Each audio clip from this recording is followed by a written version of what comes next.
Silakan. Mulai baca. Langsung ke pertanyaan ke-24. Ya. Apa dalil disyaratkannya keikhlasan dalam bersyahadat dari kitabullah dan sunnah Rasul? Baik, diperhatikan. Firman Allah Subhanahu wa taala, ketahuilah hanya untuk Allah agama yang bersih dan syirik. Surah Al-Zumar ayat 3. Kemudian firman Allah, maka sembahlah Allah dengan mengikhlaskan ketaatan kepadanya. Al-Zumar ayat 3. Baik. Sebelum tadi ada dalil dari kitabullah bahwa konsekuensi qabul, yaitu menerima itu, innahum kanu idza qila lahum la ilaha illallah yastakbiru. Orang-orang kafir yang dulu dikiring ke neraka jahanam, kemudian satu dengan yang lainnya suruh untuk saling menolong, tuntut menuntut, bahkan mereka disuruh tantang menantang, tapi akhirnya tidak bisa melakukan apa-apa.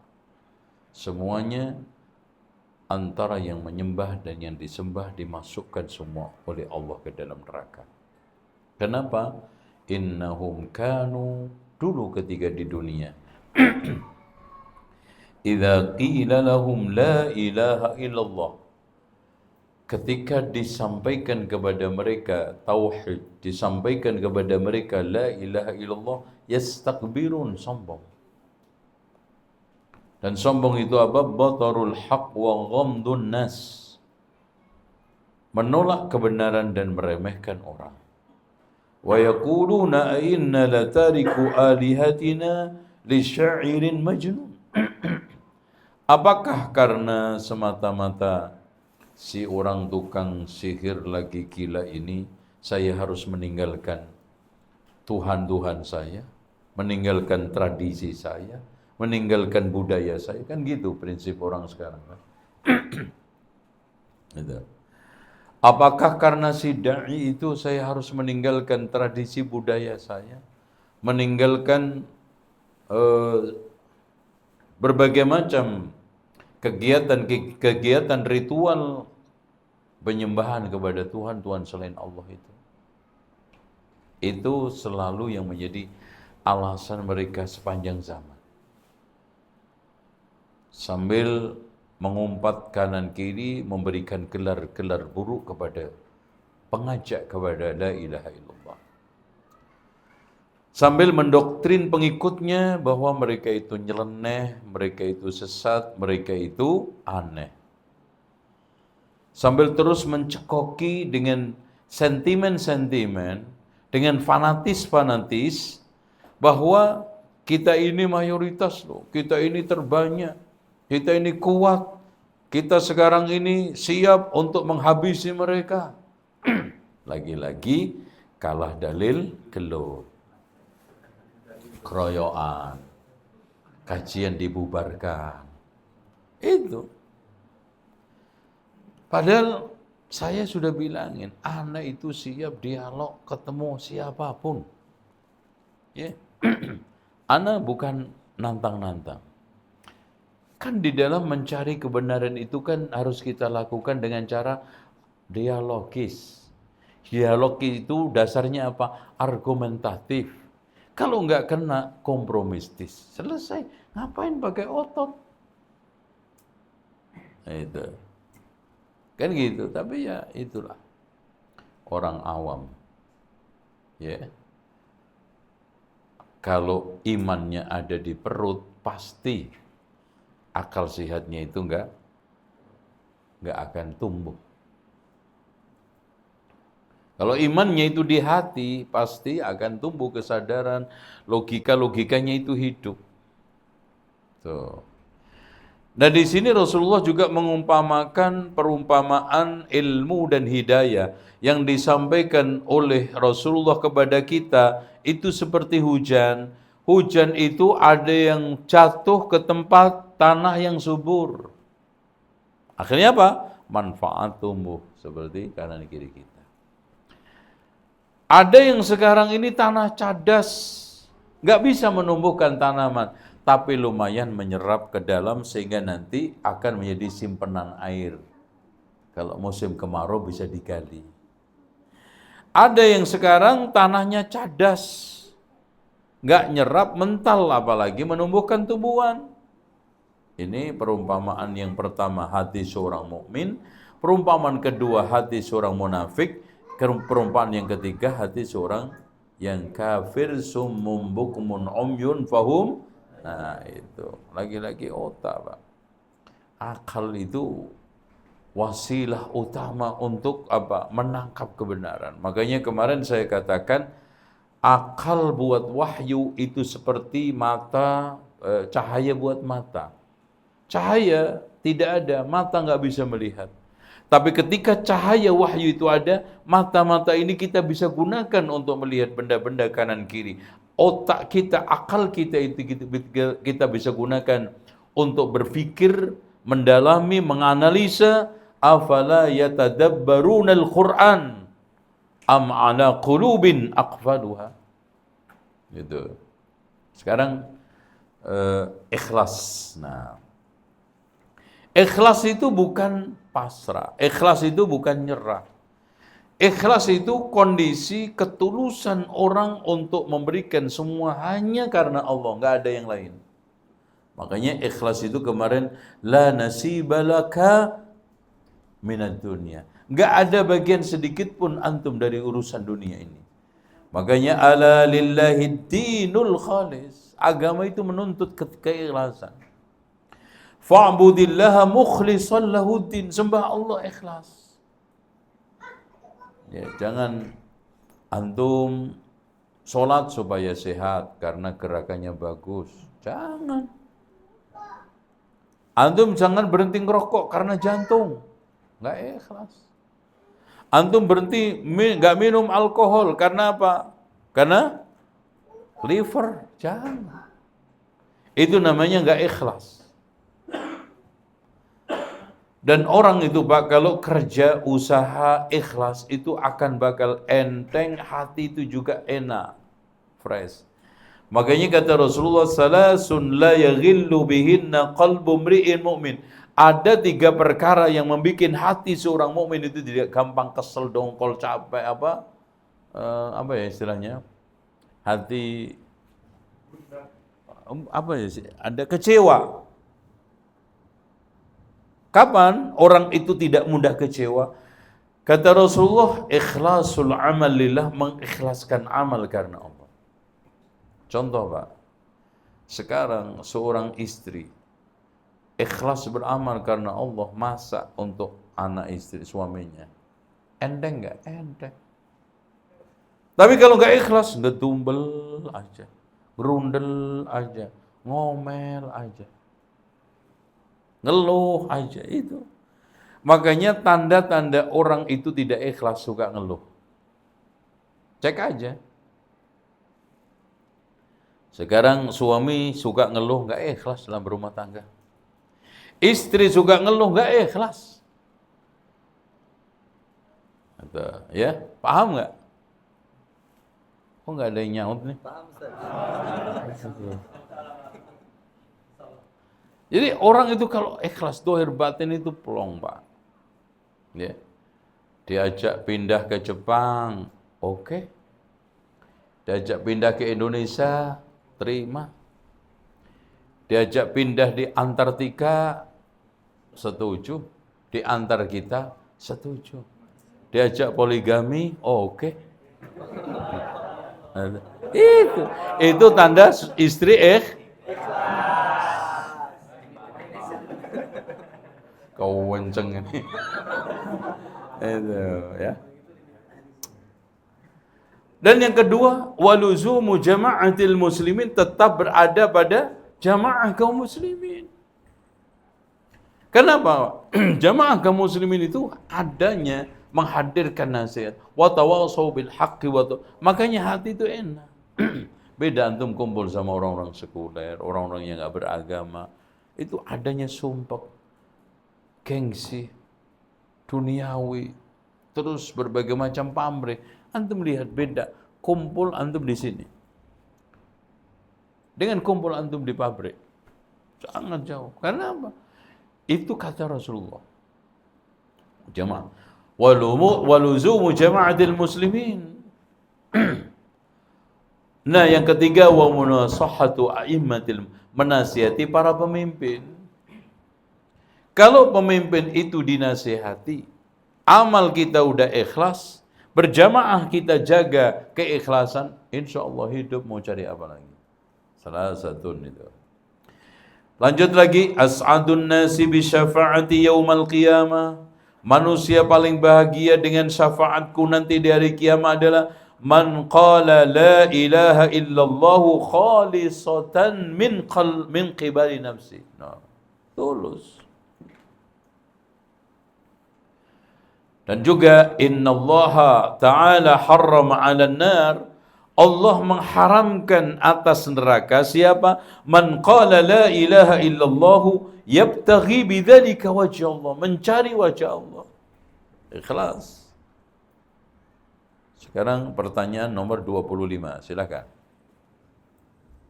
Apa dalil diharuskannya terus dalam bersyahadat dari kitabullah dan sunnah Rasul? Ya. Firman Allah Azza wa Jalla, Alif Lam Mim. Apakah manusia mengira bahwa mereka akan dibiarkan hanya dengan berkata kami telah beriman? Nah, ini mereka tidak diuji. jadi Pak, mustahil iman itu nggak diuji. Mustahil orang yang serius beragama nggak diuji. Makanya Allah tegaskan, ahasiban nasu, apakah manusia menyangka ayyutraku, dibiarkan, ayyaqulu amanna, setelah mengatakan saya beriman, wahum la yuftanu. Setelah antum bergabung kepada dakwah salafiyah yang mulia ini nggak diuji. Setelah antum sekarang tahu halal haram nggak diuji. Setelah antum belajar akidah nggak diuji, semuanya bohong, nggak mungkin. Makanya di sini Allah kasih contoh kemarin, lihat, walaqad fatanna alladziina min qablikum. Allah telah uji orang-orang sebelum kalian. Siapa? Mereka-mereka yang ikut perang Talut sama Jalut. Ujiannya Masya Allah, nyebrang sungai lagi haus, nggak boleh minum kecuali dikit. Ujian. Kaumnya Nabi Soleh dilarang untuk apa? Melarang nimba sumur, jatahnya apa? Onta. Ujian itu pasti ada. Dan warna-warni ujian itu nggak bisa kita tebak. Makanya kalau ada cobaan ujian bisa kita prediksi, itu namanya bukan musibah. Wah, anak nanti kena tabrak mobil. Nggak mungkin. Namanya cobaan, ujian, musibah itu Pak, nggak bisa kita prediksi sebelumnya. Makanya kesabaran itu ujiannya nggak mengenal waktu. Bentuknya, pertanyaannya nggak jelas. Selesainya, kapan nggak tahu kita. Itu beda ujian nasional. Pertanyaan jelas, waktu jelas, itu nanti selesainya jelas. Ujian ini Masya Allah. Kapan antum diuji? Nggak tahu. Ujiannya bentuknya apa? Nggak tahu. Berapa lama ujian itu? Nggak tahu. Makanya kuncinya sabar. Terutama ujian agama. Fala ya'lamanna Allahu alladhina shadaqu, sehingga Allah itu tahu mana orang yang jujur dalam beragama, wala ya'lamannal kadzibin, mana yang beragama bohong-bohongan. Mas, sekarang antum bawa emas beneran dengan mas-masan, diuji setelah tahu mana, setelah dibakar. Oh, ini ternyata mesi tutup emas sih. Setelah dibakar. Kalau sekarang kimilaunya kadang-kadang lebih kimilau, lebih menarik apa? Mas-masan yang palsu. Wah, bagus ini. Kapan? Setelah masuk tes aslinya, ujiannya. Dites pakai alat. Ketahuan ternyata uang asli sama uang palsu. Ketahuan ternyata mukmin yang shadaqu jujur wa mukmin yang kadzib. Ma min ahadin yashhad, tidaklah ada seorang yang bersaksi alla ilaha illallah wa anna muhammadar rasulullah sidqan min qalbihi illa harramallahu 'alan nar. Makanya saya katakan tadi, kejujuran kita sama Allah di dalam bertauhid, di dalam bersyariat, di dalam beragama, itu nomor satu sebelum antum jujur sama manusia, sama siapapun. Antum jujur nggak ketika sholat sama Allah? Antum jujur nggak ketika sedekah? Antum jujur nggak sama Allah ketika antum menikah? Antum jujur nggak sekarang ketika antum mengikuti kajian ini sama Allah, bukan sama saya? Makanya orang yang datang kepada Allah, kepada Rasulullah SAW, ketika menyampaikan Islam begini, aflah dia, beruntung in sodak. Jadi si Badui ini dikatakan oleh Rasulullah, untung kalau dia itu jujur sama Allah. Itu. Selanjutnya pertanyaan ke-26, silakan dibaca. Apa dalil disyaratkannya rasa cinta dalam bersyahadat dari kitabullah dan sunnah Rasul? Baik, lanjut.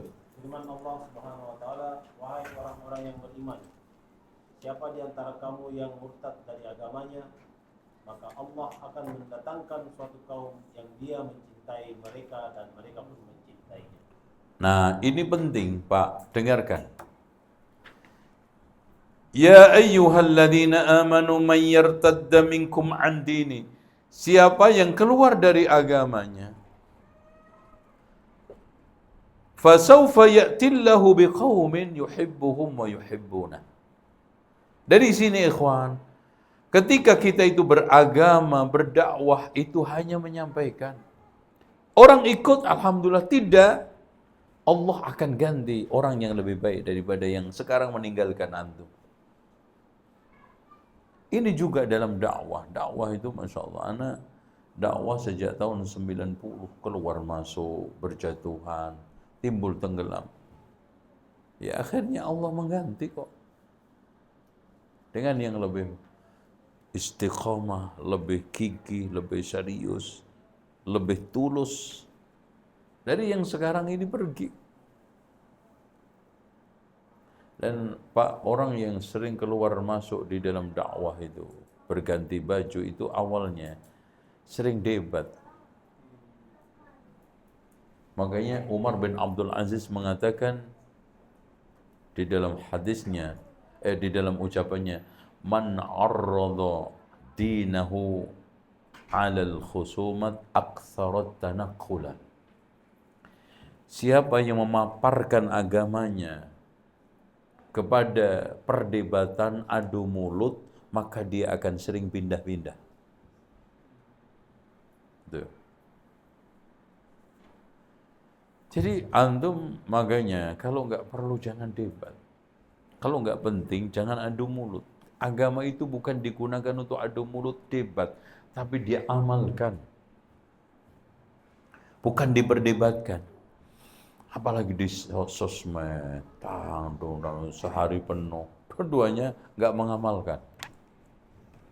Debat tok. Iya.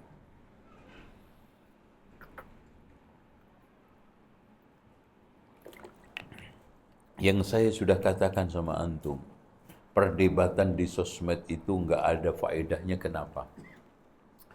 Karena pihak-pihak yang debat itu satu, menjawab apapun dengan ilmu yang tidak memadai. Pokoknya jawab. Ada ilmu, nggak ada ilmu, nomor sekian. Yang penting bisa jawab. Kemudian yang kedua, ngeyel. Yang pintar ngeyel menang. Ngeyel. Kemudian yang ketiga, yang tadi, dalilut yang dipakai. Otot. Pokoknya itu yang terjadi. Nggak ada faedah. Antum cek aja, antum berapa kali memberikan hidayah debat di sosmed. Antum rasakan aja. Dari mulai debat dimanapun. Ada nggak yang, oh alhamdulillah, Masya Allah. Sedikit sih. Makanya antum, agama itu diamalkan. Agama itu didakwahkan, bukan didebatkan. Makanya Rasulullah mengatakan salasun man kunna fihi wajada bihinna halawatal iman. Ada 3 perkara, siapa yang memiliki 3 itu menemukan manisnya iman. Apakah debat? Tidak. Manisnya iman itu didapat ayyakunallahu wa rasuluhu ahabba ilaihi mimma siwahuma. Hendaknya Allah dan Rasulnya itu lebih dia cintai daripada selainnya. Dan itu buktikan, antum bukti. Buktinya itu biasanya di dalam masalah kesenangan antum, hobi antum. Itu coba cek. Lebih mengalahkan Allah dan Rasulnya atau Allah dan Rasulnya mengalahkan hobi antum. Anak kasih contoh. Antum punya lukisan, harganya mahal. Oh Masya Allah. 300 juta. Atau mungkin 1 miliar. Ternyata gambar kuda. Ya. Bahkan kemarin saya dikasih orang piano mahal banget. Karena mahal pokoknya, udah mahalnya setengah mati. Ustadz, ana mau menghancurkan ini tapi nggak tega. Terus gimana Bu? Kalau saya hancurkan di sekitar sini, ini nanti ana bakal diomongin sekampung. Ustadz bisa bantu ana nggak? Udah saya ambil boleh nggak Bu? Oh iya Pak Ustadz, alhamdulillah. Saya yang hancurin. Iya Pak Ustadz, alhamdulillah saya ambil. Saya preteli.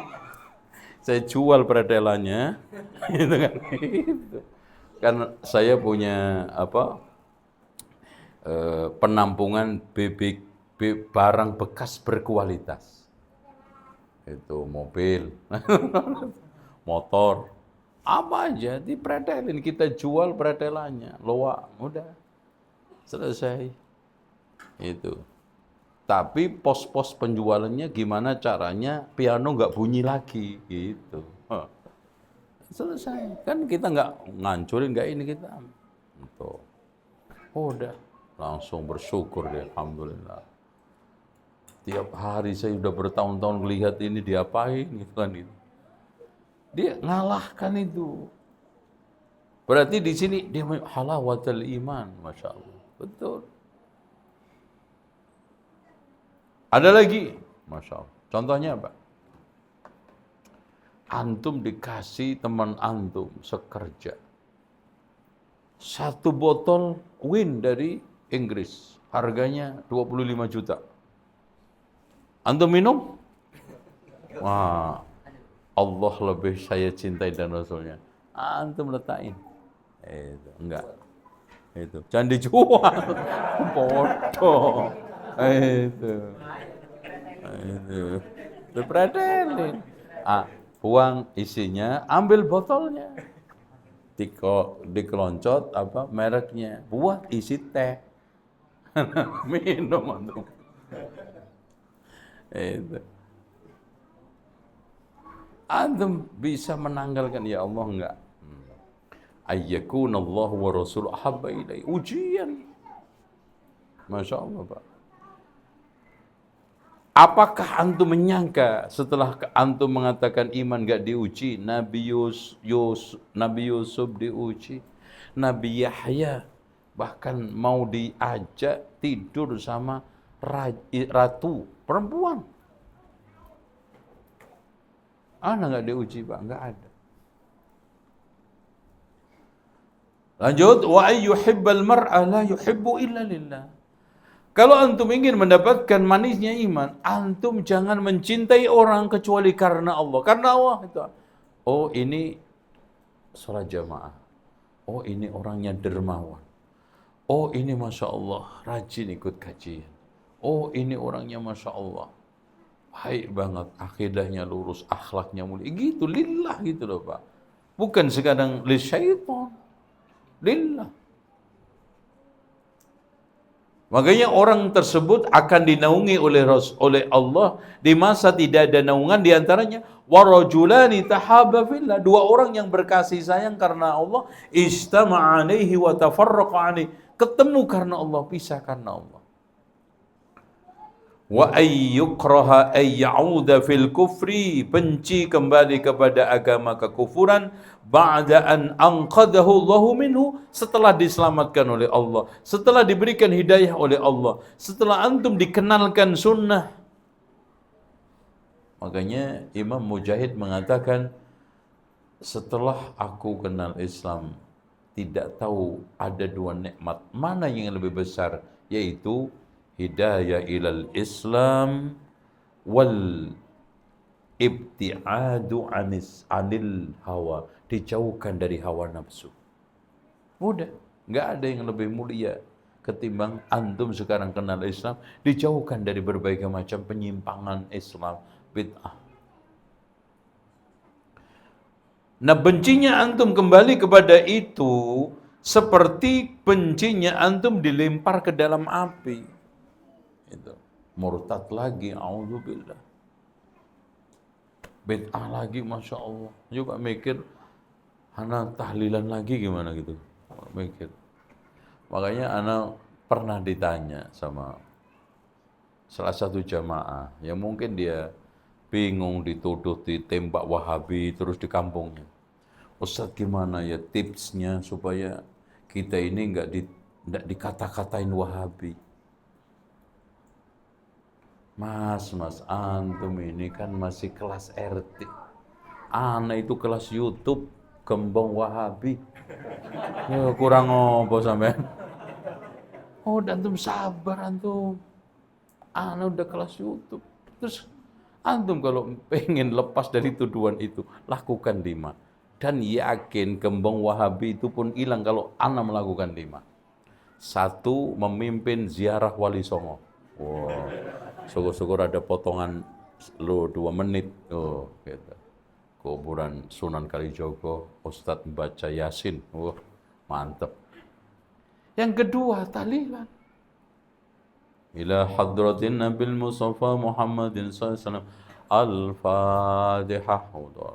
Baca ini. Ada cuplikan potongan Ustadz Zainal Abidin sedang tahlilan. Wah, selesai. Nah, ini baru murtad dari Wahabi ini, bener. Yang ketiga, selawatan. Ya Rabbi bil Mustafa lagi. Gitu. Ya? Iya, karena ya suara saya nggak jelek-jelek banget kan. Dulu saya kalau nggak kenal ini ya selawatan kemana-mana. Karena itu yang paling laris, adem kata orang kan. Gitu. Apalagi macam-macam selawat kan banyak. Nah, yang keempatnya, setiap ceramah nyerang Wahabi. Udah, selesai. Nyerang Wahabi. Tuh, serang aja tiap hari. Oh, Wahabi, Wahaboy, Wah. Ini sesat udah. Makanya antum lihat, semua ustadz yang terkenal awalnya itu nyerang Wahabi. Semuanya.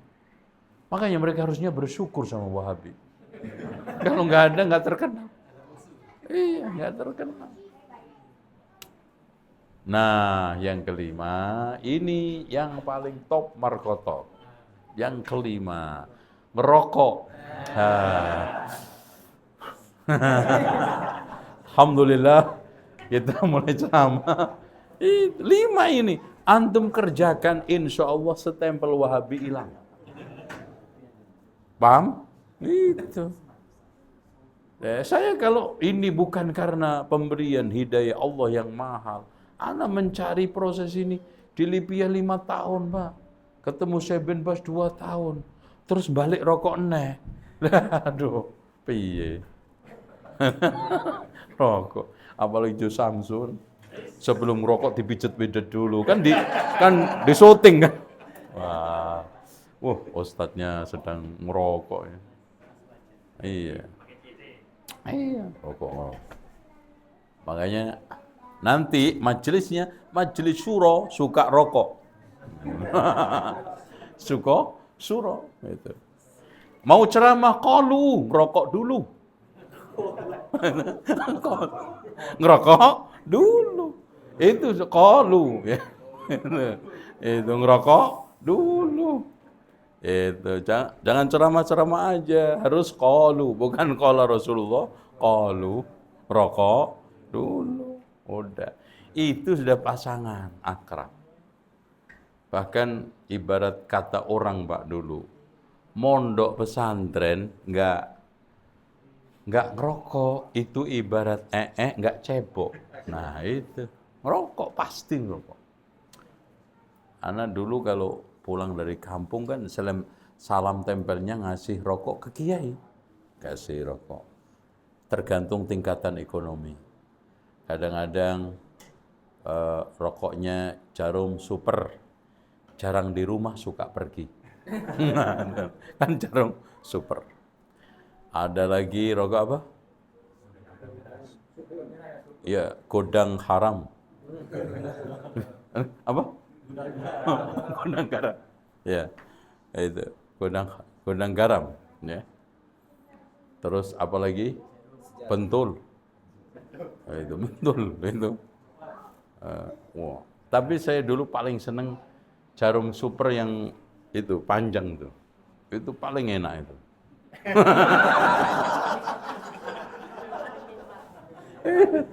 Dulu maksudnya dulu. Itu. Yang lainnya itu enggak ini hambar. Yang paling nikmat itu merokok itu di 3 posisi. Satu ketika buka puasa. Itu Masya Allah. Itu kalau ada rokok 1 meter Pak, disambung tuh. Sampai terawih. Sampai ditegur sama Pak. Pak, udah koma tuh.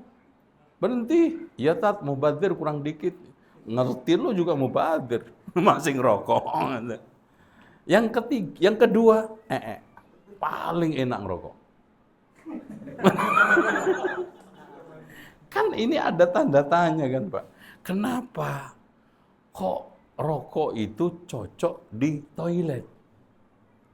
Ya, ana sepengetahuan saya Pak, semua orang yang masuk ke toilet itu semua menjauh dari memasukkan barang ke mulut.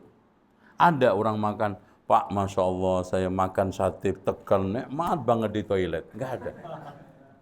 Ini ngerokok kenapa? Sedep. Karena satu spesies. Kenapa? Ada kesamaan, sama-sama keluar anyat langsung expired, beracun. Antum langsung beracun. Ini juga keluar dari pabrik beracun. Makanya cek aja Pak, di kotak rokok ada nggak masa expirednya? Nggak ada. Nggak ada satupun apa itu pabrik rokok berani menyebutkan expired 2027. Nggak ada. Kenapa? Karena sejak dibikin sudah bahaya. Sejak dibikin itu sudah beracun. Gimana expirednya? Nah, yang ketiga, ketika makan pedes, wah itu wis. Lipak limbok lico, lali bapak, lali mbok, lali konco. Wes ngerokok wis. Nah, itu. Makanya saya katakan di mana-mana merokok itu banyak positifnya. Jadi antum lanjutkan. Merokok itu banyak positifnya. Positif kanker, positif jantung, banyak positif empoten, positif cepat mati. Saya cuman menasihati aja gini, Anda boleh ngelanjutin nggak nasihat rokok? Enggak, pokoknya antum mana bikin ketawa sampai selesai. Pak, sekarang gini, antum ngapain? Dikerjain rokok, waktu terbunuh. Cuman asap keluar masuk, ngapain? Dikeluarin, dimasukin lagi, ditelan lagi. Sekalian aja, ini ada rokok yang efektif, efisien. Keluarin banyak asap, kepala antum masukin kresek.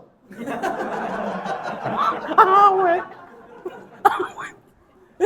Awet. Itu aman. Kan itu asapnya muter terus tuh. Awet. Itu cara efektif ngerokok. Zen. Ada yang tanya, Pak, gimana cara berhenti merokok paling bagus, Pak? Gampang. Isep itu apinya. Berhenti antum. Saya nyamain. Berhenti. Potong kuku saya kalau nggak berhenti. Berhenti, ana jamin antum. Cara untuk berhenti ngerokok gampang, antum nyalain, isep apinya. Kalau nggak berhenti, mustahil itu. Gini Pak, ada tips ya. Saya dulu itu merokok. Saya kenapa berjihad seperti anak ngerokok dulu. Terus tenang. Anak ngerokok kelas 1 MAN. Dulu saya mondok di Jombang. Awalnya diajak makan, kemudian ditawari rokok. Gudang garam yang kecil itu, kan untuk latihan kan enak. Kasih gratis. Lama-lama beli sendiri. Tuh, akhirnya ngerokok. Nah, saya berhenti tekad. Saya tulisin setiap pintu, rokok mati, rokok membunuhmu. Dan antum renungkan kesehatan itu lebih penting. Meninggalkan karena Allah itu lebih penting. Insya Allah berhenti. Jangan kayak anak ceramah di Jepang, di Jerman. Ya tentang rokok begini, ada yang kayaknya mungkin nggak terima. Mangkel dia. Setelah selesai ceramah, nemui saya, Alhamdulillah Ustaz, terima kasih atas nasihat antum tentang rokok, Masya Allah. Setelah anak dengar nasihat antum, saya langsung mengurangi rokok saya. Maksudnya dari kotaknya kurang 3. Parah itu. Jadi selama dia ceramah, mengurangi rokok dari kotaknya. Parah ini orang. Godaannya cobaannya berat, nyampaikan seperti ini, nggak semua orang terima. Pernah anak ceramah khutbah itu, Pak. Habis khutbah keluar, langsung rokok, Pak. Di Serambi, langsung rokok. Ditiupin ke saya. Aduh, cobaan berat. Ditiupin ke saya, ya Allah. Aduh, kesel banget gitu. Ceramah nasihat kan ngasih kebaikan buat kita. Dia mangkel kayaknya. Rokok dikritik nggak terima.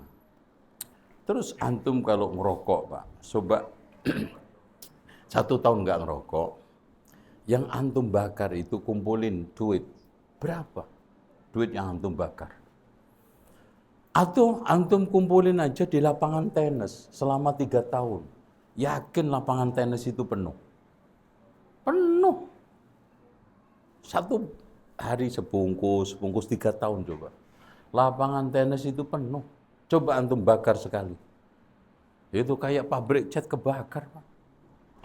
Dan antum tahu nggak, nikotinnya 1 bungkus rokok itu rata-rata 2,5 sampai 3 gram. Itu kalau dikumpulin untuk membunuh anjing, itu cukup 1,5 gram diudek di air, suruh minum, anjing mati. Sampai 2 gram, mati itu anjing. Cuman antum kan isep pelan-pelan, jadi nggak mati. Matinya pelan-pelan juga. Ya pelan-pelan itu. Makanya ya silakan antum mau panjang. Intinya gini, perokok berat rata-rata umurnya 52. Perokok sedang rata-rata 62, perokok ringan 70. Aslinya umur orang Indonesia, Jepang, Indonesia, China, ini kan satu keturunan, itu panjang-panjang. Nah, jadi terpaksa saya nyeritain ini. Jadi Nabi Nuh itu kan punya 3 anak.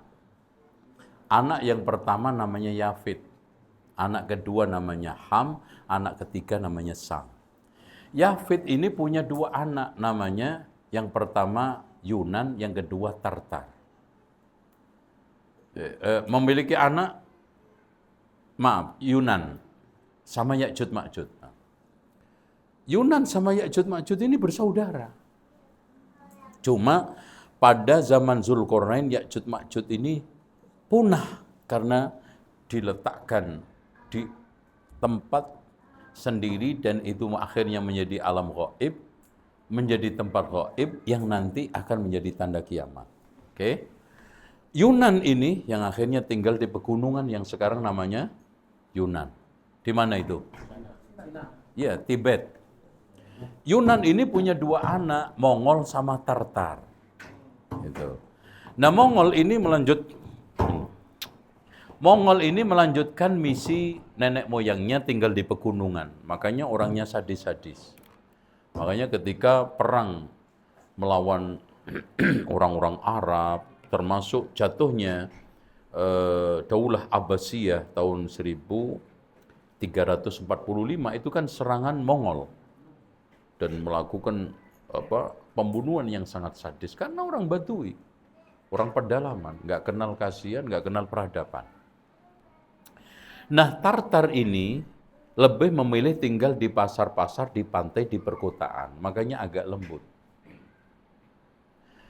Nah, pada dekade kurang lebih 2500 tahun sebelum Masehi, di antara mereka ini kapal-kapal mereka itu sampai Jawa. Karena si Tartar ini lebih mewarisi keahlian nenek moyangnya yaitu Nabi Nuh, bikin kapal. Nah, datang ke sana dengan muatan 200 orang, kapalnya itu sampai Jawa. Makanya para ahli sejarah seperti Tom Raffles, nenek moyang paling asli orang Jawa itu siapa? Tartar. Dan umurnya panjang-panjang, rata-rata 100. 90, 100, kecuali yang rokok. Paham nggak? Nah, kemudian pada pertengahan, yaitu abad 1500, nah ini mulai terjadi percampuran etnis. Ya, orang di Jawa itu ada India, ada Arab, ada Cina, ada Jepang, ada ini semua masuk. Makanya muka orang Jawa itu paling berantakan. Ada muka India, ada muka Jepang, ada muka Cina, ada muka ada Arab. Karena sudah percampuran. Kalau dulu sebelum itu masih Tartar. Nih. Jadi antum jelek-jelekan begini, itu ponakannya Ya'juj Ma'juj. Ngeri, ngeri. Orang Jawa itu ngeri. Enggak main-main antum. Ponakannya? Aduh. Jadi jangan macam-macam antum. Kublai Khan, China, itu aja bisa mengobrak-abrik Daulah Abbasiyah. Ke Jawa diiris telinganya sama Kertanegara. Pulang dia. Hancur pasukannya. Ketika membalas mengiringkan 60.000 pasukan, dia habisin sama Raden Wijaya yang dibantu oleh banyak Wide itu. Ya, sudah habis diadu domba dengan Jayakatwan perang, sisanya dihabisin di laut utara.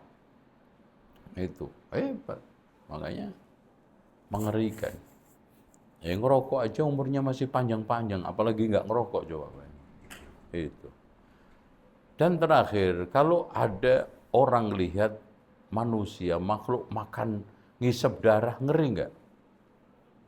Ngeri. Ibu-ibu kalau ngelihat film makhluk ngisep darah, itu ngeri, takut. Dan di mukanya ada ngisep api. Lebih ngeri mana? Api sama darah? Api. Makanya kasihan istri kalau punya suami perokok, itu kalau dicium kayak ditampar asbak rokok. Masya Allah. Oke, ini nasihat buat ana, buat antum semua supaya sehat walafiat. Nah, Ham itu nanti tinggalnya di daerah ini Irak. Makanya nanti melahirkan Nabi Ibrahim, orang-orang Bani Israel, Romawi itu, ya semua ke sana. Makanya orang Israel itu mengklaim kaum Semit, Sam. Itu. Jadi Semit itu dari kalimat Sam ini, Semit. Saya orang yang paling berhak mengklaim turunannya Semit. Itu. Karena punya adik yang namanya Somaria. Somaria itu kurang diakui oleh keluarga ini. Nanti Somaria ini melahirkan bangsa-bangsa Irak, ya, besok Babilonia dan yang lainnya. Tapi yang dia merasa klaim turunan Sam adalah mereka yang sekarang ini darahnya kepada Nabi Ibrahim, Nabi Ibrahim kepada Ishak. Ishak itu punya dua anak, Aiso sama Yakub. Aiso nggak jadi nabi, Yakub jadi nabi. Sampai itu. Makanya mereka selalu dimanapun kalau terpojokkan anti-Semit katanya. Anti-Semit. Nah kalau Ham ini adik nomor 3, akhirnya tinggal di Afrika. Dan anak pertama Ham namanya Sudan, tempat tinggalnya sampai sekarang namanya daerah itu dinamakan Sudan. Negara Sudan. Ini perhelatan asal-usul manusia. Karena apa? Setelah Nabi Nuh itu tinggal manusia cuma 3 itu. Yang lainnya punah. Karena banjir. Banjir itu jangankan ini, pucuk gunung tertinggi aja itu sampai air. Makanya anak namanya Kan'an ketika diajak bapaknya untuk masuk Islam, sa'awi ila jabalin ya'simuni minal ma', aku akan berlindung di atas pucuk gunung itu dari hempasan angin. Tapi air, kemudian mati. Oke, gitu ya. Mana? Masih tetap merokok? Oke. Ya, banyak positifnya insyaallah. Itu hanya sekedar saran dari saudaramu yang paling tulus, ikhlas, ya, untuk masa depan antum. Gitu. Ya, sehat, masya Allah. Nah, sekarang apa dalil sikap loyalitas dan sikap antipati? Sampai jam berapa Pak selesai? Ya, berarti persiapan zuhur sekarang. Atau gimana? Oke, kita sekarang ini sudah dalil loyalitas.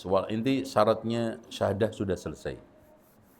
Ya, nanti kita kalau ada waktu atau di lain kesempatan, intinya coba kita buka tanya jawab. Barangkali ada di antara antum nggak puas dengan penjelasan saya tentang rokok. Silakan. Ya, silakan. Saya punya buku, judulnya antum bisa ini di online. Wahai perokok, inilah surgamu. Nah, itu antum bisa baca dari awal. Enggak besar insyaallah. Kecil. Itu supaya antum bisa punya informasi tentang bagaimana sebenarnya rokok itu. Yang sudah sekarang hampir menguasai, bahkan perempuan-perempuan banyak yang rokok sekarang, apalagi rokok yang wafer elektrik ini. Ya, ini ancaman kehidupan manusia. Silakan, Fadhal. Ya. Ya.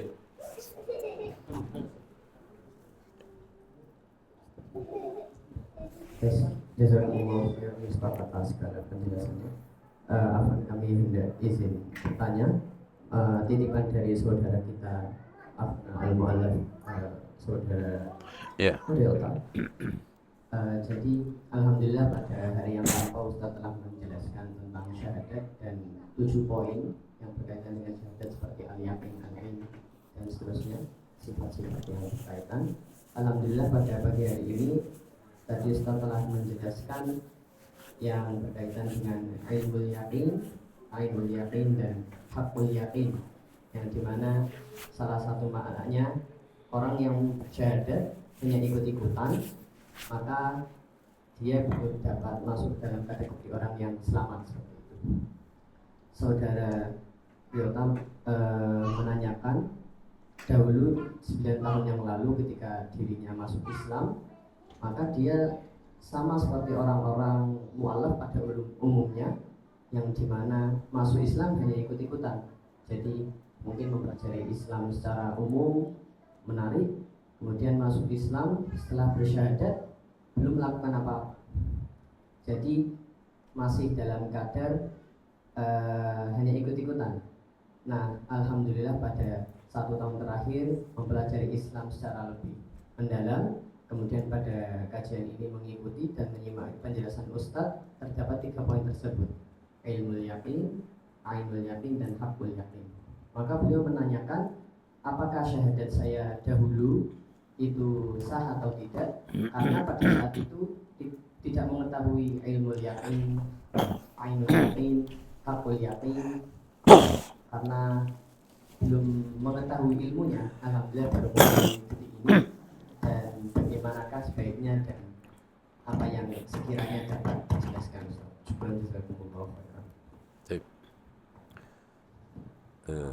Ikhwah sekalian, orang yang sudah masuk Islam dengan syahadat secara yakin, maka tidak perlu untuk mengulanginya karena keraguan-raguan, karena masih belum sempurna pengamalan Islamnya dan yang lainnya. Yang perlu diperbarui adalah niat tekad untuk beragama Islam. Makanya Rasulullah mengatakan, innal imana la yakhlaqu fi jawfi ahadikum kama yakhlaqu thawb. Sesungguhnya imanmu itu bisa lapuk di dalam diri kamu seperti lapuk lunturnya kain. Fas'alullaha ayyujaddidal imana fi qulubikum.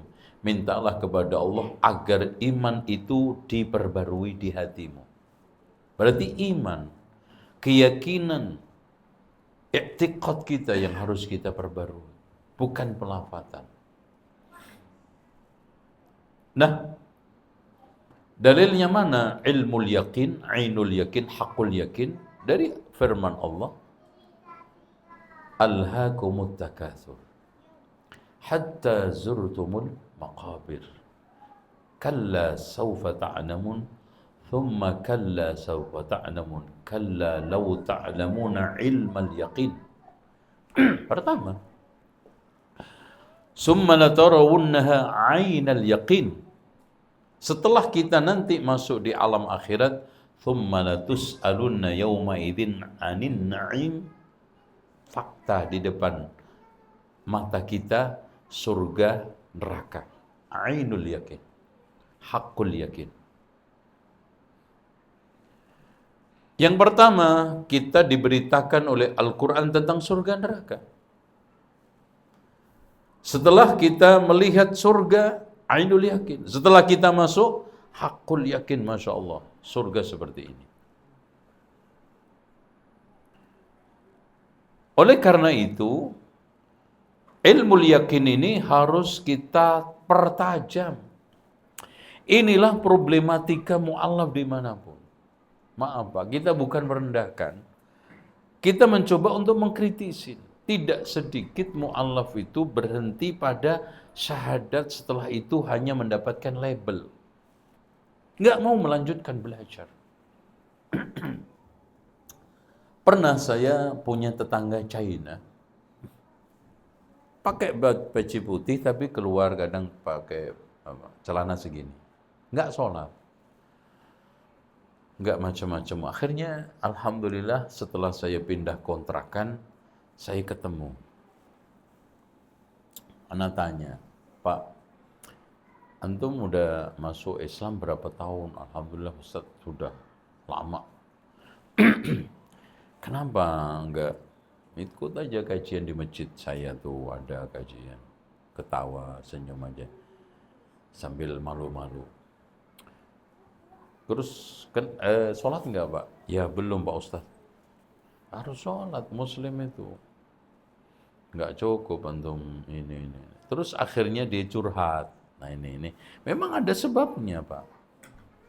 Curhatnya ini yang bikin tersentak, tersentuh, dan sampai hari ini saya itu terlalu teringat itu. Kenapa? Ceritanya, dia itu kecewa masuk Islam. No kan? Ada faktornya. Karena dia sudah dikucilkan, sudah dibuang keluarganya, ingin usaha mandiri Pak. Usaha transaksi dan interaksi dengan orang-orang Islam yang Pak Haji ditipu terus. Ini Pak Ustadz, kan haji itu Islamnya udah katam katanya. Masa nipu saya? Ini ketipu lagi. Semua Pak Haji Pak Ustadz.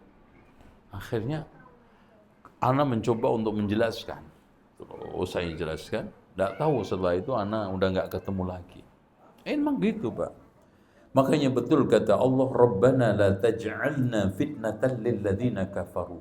Ya Allah, janganlah jadikan kami sebagai sumber fitnah buat orang kafir. Kenapa? Karena tampilan kita di dalam menerjemahkan Islam, akhlak kita yang tidak mewakili Islam, akhirnya menyangka si orang kafir itu agamanya benar, agama kita salah. Itu seperti, dan itu fakta. Karena apa? Mereka nggak akan bakal mempelajari Quran Sunnah. Oh ini loh, kalau ingin tahu kebenaran Islam, baca Al-Quran, baca Sunnah. Lah yang Islam aja nggak baca kok. Dia dapat dari mana? Dari tampilan, dari terjemahan, dari muamalah, dari interaksi umat Islam. Antum tahu nggak kisah seorang mu'allaf yang masuk Islam dari Eropa? Perempuan yang kecewa dengan suaminya Muslim. Nggak pernah tahu gitu kisahnya. Ya udah, terserah, nggak tahu juga. Emang juga pikirin. Masya Allah, itu menyedihkan. Jadi dia itu pengen masuk Islam, dibimbing oleh seorang Muslim. Ternyata ini Muslim turunan. Gak mencerminkan kehidupan dengan Islamnya. Malah ya mabuk. Makannya gak ada kontrol. Ini kok kayak agama saya. Itu. Bahkan di kantor juga culas, nipu, korupsi. Aduh, lebih parah. Itu. Coba bayangkan Pak, seorang mu'allaf ya, yang pengen mendapatkan bimbingan dari seorang Muslim yang dikiranya taat, ternyata subhanallah. Itu.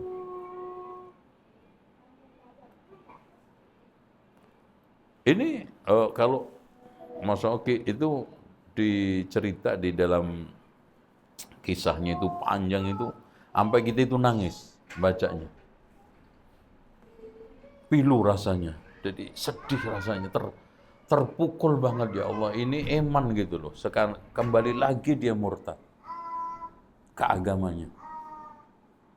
Itu coba akhirnya seperti itu.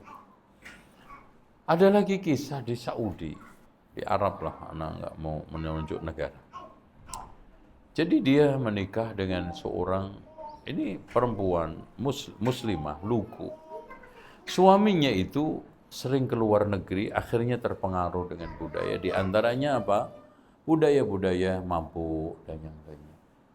Si perempuannya ini lugu, bagus, multazimah. Pelan-pelan ikut suaminya. Akhirnya ketagihan film porno, ketagihan mabuk, minuman, udah rusak. Suaminya klimaks, sadar ingin kembali. Mengajak kembali istrinya kepada dunia yang bersih, kamu yang membuat saya seperti ini. Bagaimana saya sudah puncak pada ketagihan saya, kamu mengembalikan saya, mustahil. Begitulah pengaruh lingkungan. Begitulah pengaruh orang dekat teman. Makanya kullu mauludin yuladu 'alal fitrah fa abawahu. Setiap orang itu terlahir dalam keadaan fitrah kedua orang tua, rumah tangga, suami istri. Makanya di sini nikah itu saling bukan paling, Pak. Apalagi nasihat saya buat mereka-mereka yang mungkin ada niat untuk nikah sama mu'alaf. Antum jaga dengan baik. Ya barangkali. Itu. Paham antum? Itu. Ada lagi? Ya, silakan.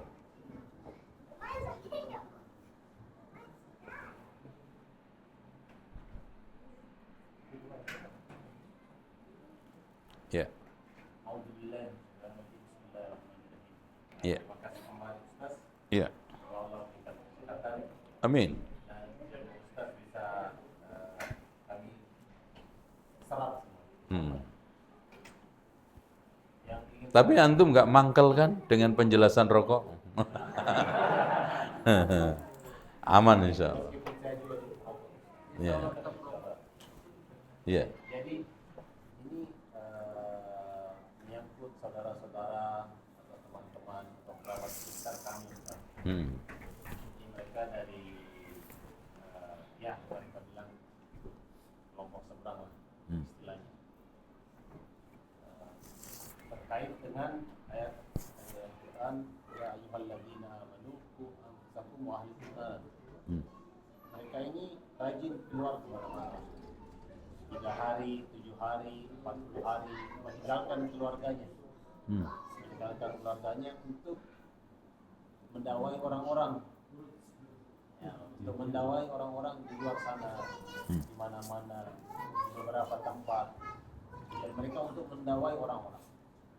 Mereka pergi ke klub-klub, mereka pergi ke tempat-tempat maksiat, menemui orang-orang yang katanya sudah terjangkit ajaran-ajaran mafia. Dan mereka dakwai. Sementara kami sendiri melihat keluarga mereka belum bisa baca Al-Quran dengan fasih, tidak datang ke masjid,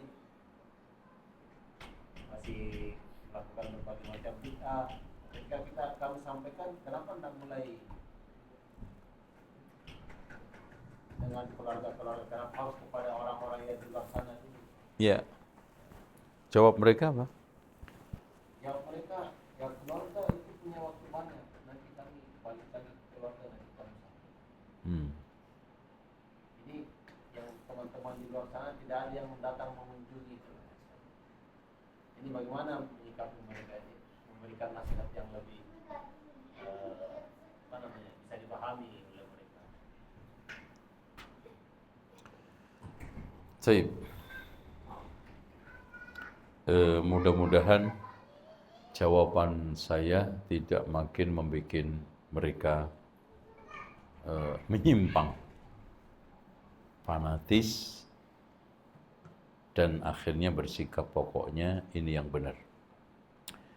Ikhwas sekalian, yang menjadi panutan kita di dalam segala sesuatu siapa? Rasulullah. Sudah sepakat ya? Ini closing statement dan juga angle-nya di situ.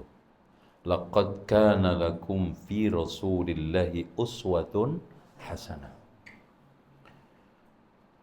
Nah, kalau kita mentilik kehidupan dakwah Rasulullah bagaimana? Ketika awal mendapatkan wahyu, Allah perintahkan wa andir ashiratakal aqrabin, beri peringatan kepada keluargamu terdekat. Surat Asy-Syu'ara ya kan wasal. Makanya Rasulullah akhirnya mengumpulkan di Bukit Safa dan memberikan ceramah ke masing-masing kabilah keluarga Quraisy.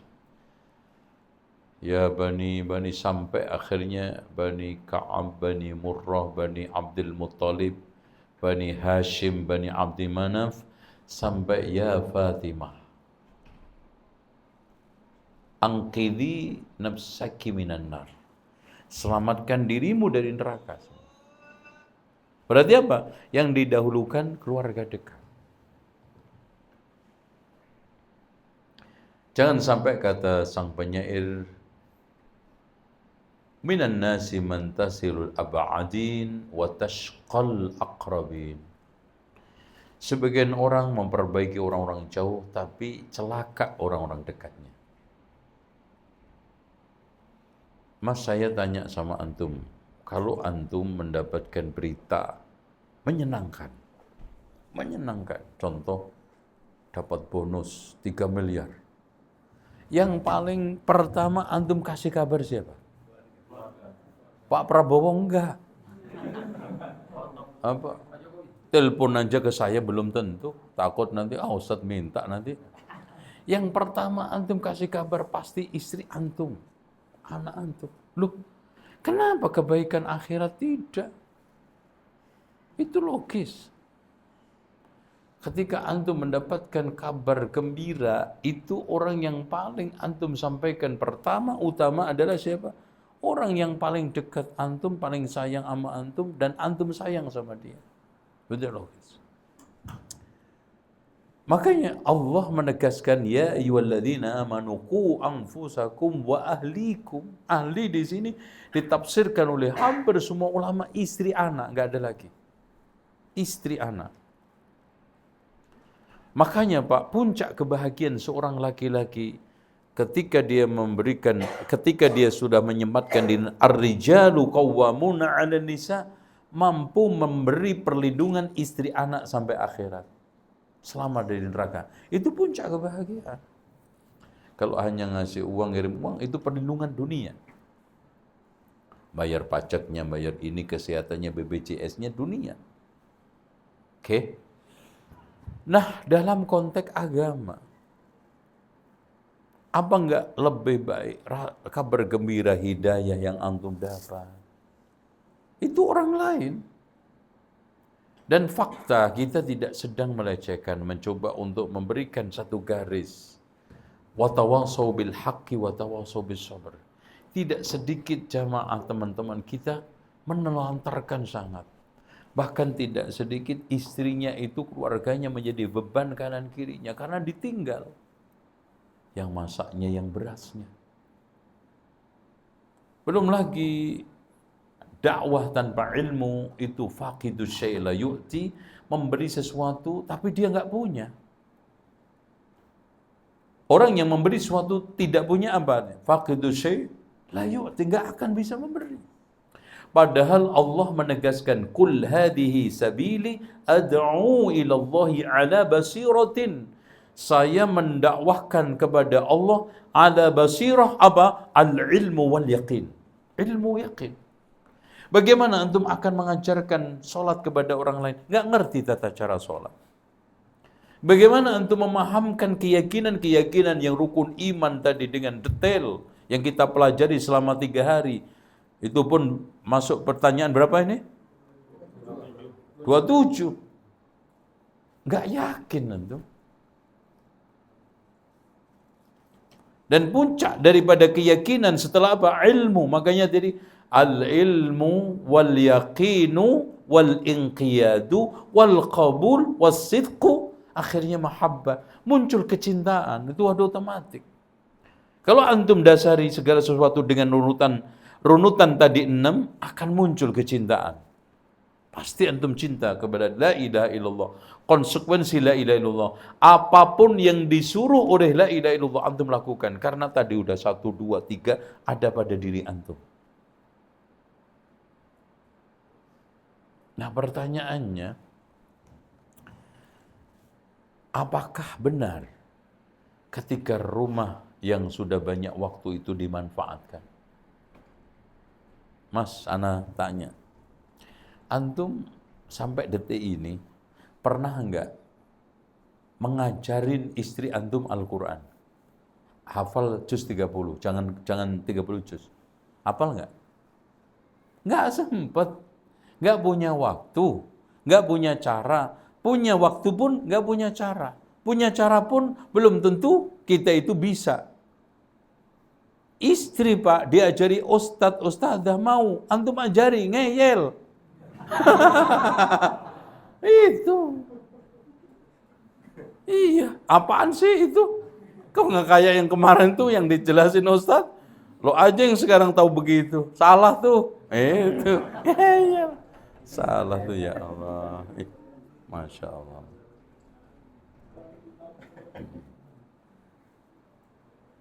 Itu. Makanya di sini antum usahakan untuk supaya apa? Ku anfusakum itu berjalan. Ya, Pak, nggak ada istilah perempuan itu mengajar, yang ada suami ngajar, yang ada membimbing.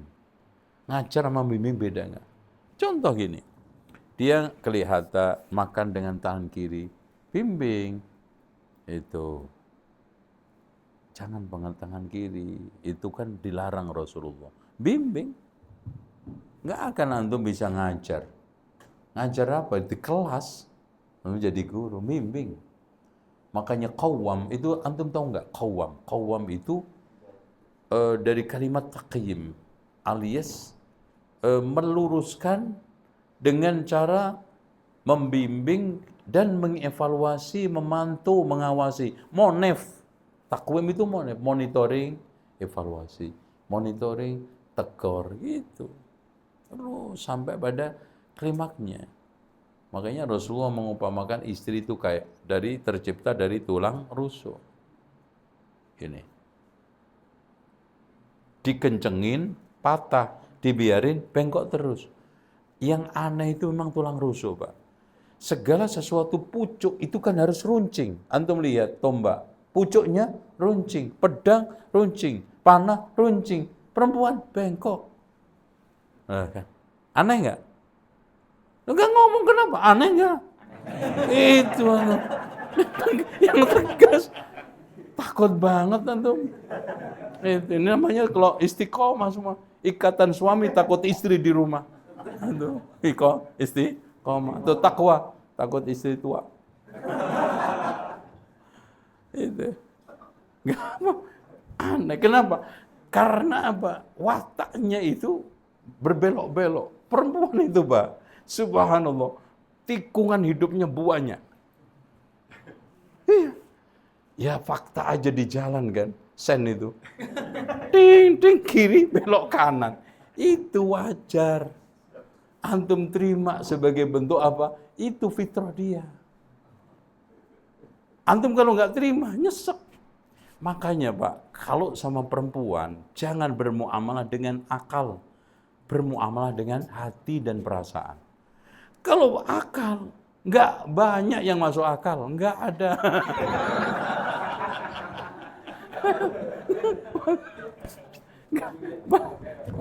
Ya Allah, sedikit yang masuk akal, sedikit. Makanya pakai ini, hati. Makanya kalau ada sesuatu, jangan dimasukkan ke dalam perasaan, sakit hati. Antum masukkan aja yang aneh-aneh ke kaos kaki. Udah selesai. Udah.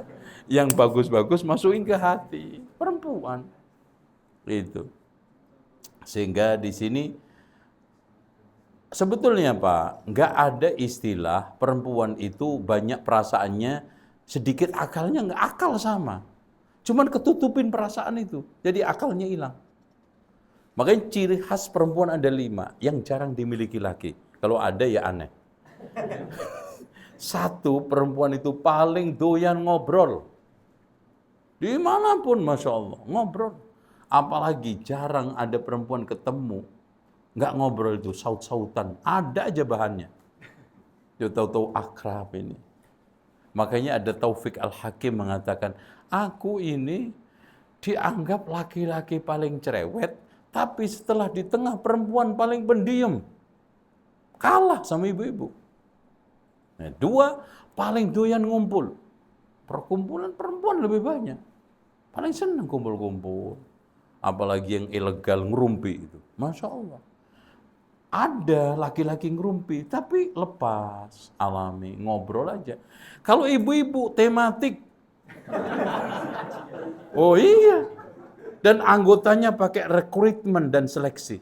Oh jangan ini mbak, jangan mbak, nggak cocok dia, jangan. Udah ini aja, nah itu mbak, gitu kan gitu. Udah, sekarang bahas apa nih mbak? Gaji-gaji tetangga. Oh tematik, iya. Dan mukodimahnya juga enak banget gitu berdua, mbak. Mumpung belum datang yang lain, mbak. Tolong mbak ceritain, mumpung nggak ada orang. Coba, dua ini emang bukan orang. Coba ngomong, katanya, mbak, mumpung belum ada orang deh. Tolong deh ceritain yang kemarin tuh, yang katanya Ustadz kawin lagi. Ustadz kawin lagi, waduh, itu. Nanti suami-suami kawin lagi temanya. Wah itu. Dari mulai zuhur sampai maghrib. Itu. Doyan ngobrol. Antum yakin nggak yakin cek fakta lapangan. Yang ketiga, lebih mendahulukan apa daripada siapa. Paham nggak nih omongannya agak tinggi. Artinya, kalau laki Pak, rela kehilangan apa untuk mendapatkan siapa? Kalau perempuan rela kehilangan siapa untuk mendapatkan apa? Fakta enggak? Itu. Paham enggak nih yang gue omongin? Ini. Itu. Apa itu? Arti antum nanti mau cokin. Dimusuhin sama yang di atas. Ini harus pakai bahasa sindiran, Pak. Bahasa metafor biar nggak ngamuk yang di atas. Udah itu. Udah cukup lah itu ya, itu. Yang keempat, perasaannya. Coba kalau lagi ngamuk-ngamuk itu, perasaan dong Mas, perasaan dong. Kata lakinya, utek no pakai. Utek no. Oh ya nggak otak lo. Perasaan aja yang dipakai itu. Perasaan dong. Karena apa? Selalu perasaan yang diinikan. Kan kamu menyinggung saya. Kalimatnya enak loh Pak. Langsam juga. Nyinggung katanya. Kalau sudah kesinggung, repot. Perasaan yang dipakai. Ngambek. Mengeluarkan kalimat senjata ampuh. Terserah. Paham gak itu? Iya. Terserah. Gimana jadi nggak ke mall? Terserah. Itu terus. Udah diem aja. Mau makan nggak? Terserah. Udah mau kawin lagi gue? Terserah. Aduh, ini meledak pematumnya. Nah yang terakhir sensitif. Sensitif. Sekarang Pak, ada laki-laki diomongin celananya. Mas celana kayak Shopbaker Honda juga dirawat. Tenang, masih cengar-cengir. Ibu-ibu diomongin kudungnya, pulang masuk angin dia. Waduh Mas tadi. Baju saya diomongin sama dia, kudung saya. Aduh Mas ganti dong Mas gitu. Perasaan sensitif, gampang itu. Makanya di sini disebut dengan gelas-gelas kaca. Makanya sama perempuan itu harus pakai bahasa sendiri. Jadi nggak boleh bahasa ngamuk-ngamuk, nggak boleh bahasa sekarang mencekik, ya bahasanya itu mencederai, bahasanya itu menghina, itu apa? Merendahkan. Dia itu paling wah.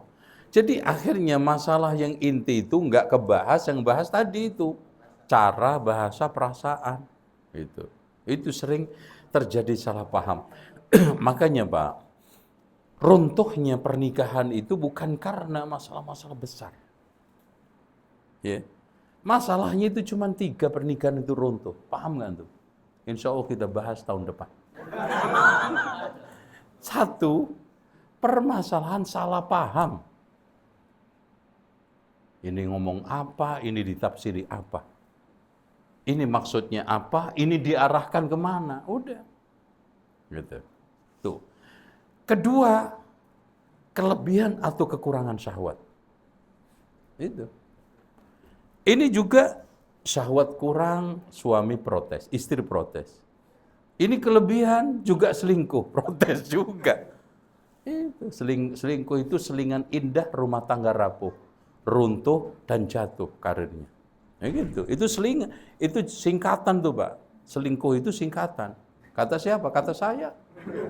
Selingkuh, selingan indah, rumah tangga rapuh, karir runtuh. Oke. Masalah itu aja. Makanya di sini Islam itu sampai melaknat, malaikat melaknat perempuan yang menolak diajak laki-laki. Itu bukan hal yang aib. Itu. Kenapa? Karena ajakan laki-laki itu kalau ditolak, umurnya itu cuma 5 menit. Setelah 5 menit expired. Nggak tertarik lagi. Makanya dikutuk. Langsung dilayani. Diminta sekarang besok. Ya udah, ceritanya lain tuh. Makanya dikutuk. La'anat hal malaikah hatta tusbik itu. Masalah itu. Makanya jangan meremehkan masalah hubungan biologis, masalah kebutuhan biologis. Udah banyak pembahasan para ulama tentang itu. Nah, yang ketiga, masalah harta. Kurang harta repot, kelebihan harta juga repot. Masalah simpel. Makanya di sini butuh apa? Diatur, dikendalikan, dipimpin oleh ar-rijalu qawwamuna 'alan nisa. Itu. Paham nggak antum? Kayaknya nggak paham deh. Gue ngotot kayak begini. Oke ya. Fadhal. Ada tanya lagi? Untuk yang sesi sekarang cukupan dulu, Ustaz, kita lanjut. Udah. Ya juga cukup karena ada makan kan? Nanti mungkin setelah tanya jawab, Ustaz. Kapan itu? Setelah tanya jawab. Jadi setelah zuhur kita tanya jawab sebentar, habis tanya jawab kita Nggak apa, makan aja dulu. Makan dulu, baru tanya jawabnya bagus. Karena kalau lapar nggak ada yang tanya. Apalagi jawab. Itu. Isi dulu, Pak. Diisi dulu, baru pertanyaannya itu terarah. Itu. Ini baterainya lowbat. Antum suruh untuk tanya. Ngaco tanyanya. Kesono sini. Hah? Iya, makan dulu ya. Makanya Rasulullah SAW itu melarang sholat kita dalam keadaan lapar. Itu nggak boleh. Antum cek aja. Antum lapar, di depan antum ada mie, terus kemudian telurnya timbul. Ayo. Khusyuk nggak? Nggak bakal. Masya Allah. Oh. Itu makanya makan dulu. Ya. Subhanakallahumma hamdika asyhadu an la ilaha illa anta astaghfiruka wa atubu ilaik. Wassalamualaikum warahmatullahi wabarakatuh.